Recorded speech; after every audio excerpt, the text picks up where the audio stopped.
Man, sir, Colonel, thank you for your service. Okay. I love how you explain what happened to you just in this little paragraph that you guys sent to me. Yeah, Terese. I mean, you're talking about a 10-ton Humvee up armored, so heavy, like probably a normal jack may not lift it up. So heavy that this IED was able to just flip it like a penny. Seems like how you write it. Yeah, I don't know that it flipped. It kept going. It went forward. So it just like threw it up and then boom. Yeah, it lifted up a little bit, but it blew my door open, and obviously I came out. You were in the right side, right? Because you're in charge of the vehicle. Yeah, that's right. Because the right side of a vehicle is the person in charge of the vehicle, right? Yeah.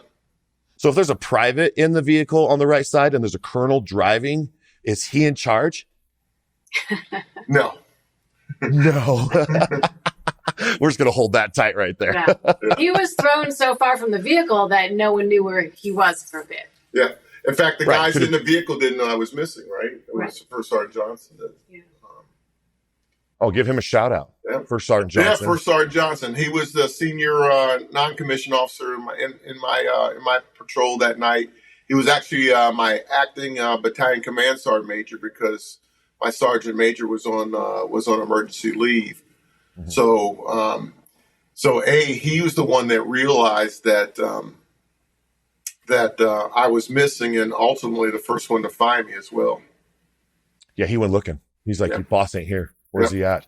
Like, where's Greg? Well, there was a distraction too because the interpreter had been. Can you come back in about an hour? The interpreter had been wounded. So that's the people in the truck, I love it. The people in the truck were focused on the interpreter, Mike Oro, who had wounded his leg.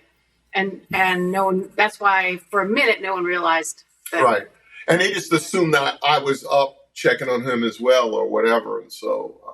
Yeah, they figured you probably got out, walked around, assessed the situation, making sure there's not an ambush, looking in different directions. Like, are we the bait now that we've been blown up? Yep. You know, because now all of a sudden everybody starts triaging, and that's, you know, everybody's like kind of vulnerable because they're trying to fix their own, and you might have people around using that as an opportunity to, but yet you were just wounded off in the dark. What do you recall? Well, I recall being blown out of the vehicle. I definitely kind of remember that, and then when I hit the ground, I rolled a couple times and ended up on my back, and I was pretty pissed. Like I knew what had happened, or I knew what it was. Like I was just like, you know, honestly, I was like, son of a. I said a bunch of curse words, and then very quickly those thoughts of anger, you know, shifted to the realization that, I was wounded. I was on my back. I could not move. And I didn't know what was wrong with me, but I knew it was bad. And honestly, the last thing I remember thinking or saying to myself was, God, I do not want to die here. Mm-hmm. And then that was it. Did you feel like, did you feel wounded, or were you just kind of just like dazed? Well, I was, no, I knew I was wounded because but I didn't know what, I didn't know where. At least it's not anything I can remember, but I don't remember calling out for help or anything. I was just like, I mean, I'm in trouble. I knew I just sort of from a gut perspective, I fundamentally knew, I was in trouble, and then everything just kind of goes blank.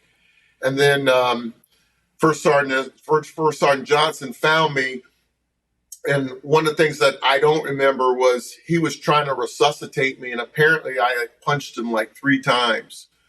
I don't remember that at all, but I remember him being really close to my face, and I was having trouble kind of focusing, and I could hear his voice. I don't recall anything he was saying, but then I started to kind of come to and again realize that this was not a good situation. And I remember hearing a bunch of voices, and they're obviously trying to get organized to protect my vehicle, or protect me, but then get me in a vehicle so they can evacuate me. And I remember them trying to pick me up, and I was so bloody that they couldn't get a good grip on me. So they took off some of my clothes, if I remember correctly. Eric Brown actually was a medic in the vehicle behind, and he was the one who Johnson called for him, and he figured Oro would be okay because he was tending to him, and then he came over and began tending to Greg and really saved his life by putting the tourniquets on Greg. And I don't remember that at all. I don't remember the tourniquets at all being put on my legs, but I remember when they were trying to put me in a vehicle, and that was the first time that I basically saw my leg kind of on my lap. Yeah. Then you're like, that's my leg. Yeah. I was like, okay, so now I had some idea what was wrong with me. And then I started I think if I wasn't in shock, I probably started going into shock, and I was saying, I was complaining that I couldn't feel my legs, and First Sergeant Johnson was trying to keep me calm. I was pretty excited. And you had the presence of almost mind, like, give me back up. Yeah. You had the presence of mind, though, which was interesting to remember that you started every morning with a prayer.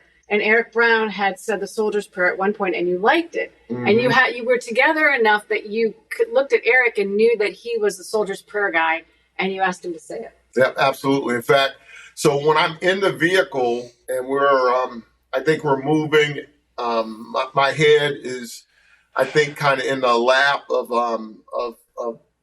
Private Brown, Eric Brown, and I like Terese said, I asked him to say that soldier's prayer. So, so he did, and he bestowed that upon you. And, there is the power of hands. I'm a believer in that. My father used to lay them on us when we were sick or ill and say words from our church and make us feel good. And, and I believe that that's all inside of us. And I'm proud of the private for being able to recite that to you in such a stressful moment so that you could have calmingness in your mind. And here you are today. And it's a team, man. Like, everybody there really cared about you, and I care about you, and I've just met you. And the story that you're telling me right now is just like, this guy's okay. Yeah. So there's this guy here that needs our attention.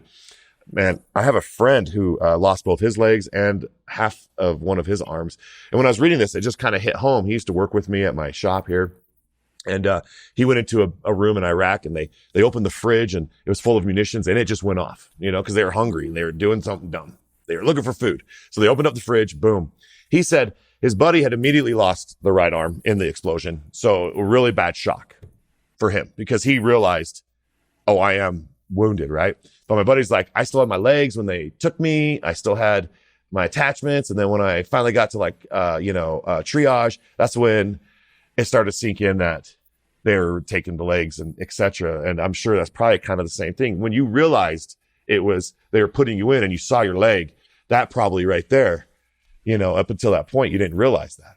Yeah, no, I didn't know what was wrong, but that's when I realized that it was my legs that was wounded. I think one of the things that Terese brings out is that, at least, and I've since talked to medical personnel, is that I was in a lot of pain. I mean, and it was and I was showing it. But I have no recollection of that at all. Probably just pushed it behind your brain. The pain was just so much more that you're just like, whatever's thinking. It's just everyone's just knowing you're alive in pain. Pain lets you know you're alive. Yep. Right? My dad used to tell me, hey, if you're hurt, you're alive. Yep. If you feel it, you're still alive. Right? So, oh, wow, man. So you wind up going to what, like a Bagram or some type of field? No, so we were in Iraq. So we went back to the cache in the green zone first. So first we went back to where I had departed, which was Fort Operating Base Falcon. So I had just left the memorial service on my way back to my headquarters for two young men who had been killed a few days earlier, and so I was already in a pretty melancholy mood when I got hit. So we just doubled back there, and I was really lucky that it was a Monday, and that was the day that all the brigade docs got together to play games. I was the only one that had come in there that night, or the first at least, and so every doctor in the brigade was there, and they were essentially tending on me, and so they were trying to get me stabilized for a medevac to come in and pick me up. That helicopter would take me to the green zone where I was operated on, and then from there to Balad, and Balad to Germany, and then Germany to Andrews Air Force Base, where I got to Walter Reed. So I still had my legs through that whole trip. It wasn't until after I got to the States where things became a little bit challenging. Decisions had to be made. Yeah. And yeah, at least you were able to like be a part of that, right? Yeah, half of it. One of them I was, one of them I wasn't, but yeah. Interesting part of the first stop, they brought him in and he was combative still. And his commanding officer was there telling him to calm down. And it was a for show. It was one of the nurses. Yeah. Was Farrow, thank you, was trying to get his glove off. And Farrow was wearing plastic gloves and they were bloody. And his glove was bloody and he couldn't get it off. He kept sliding. Yeah. And Greg like sits up and looks at him and says, if you can't get that expletive glove off, how are you going to save my life?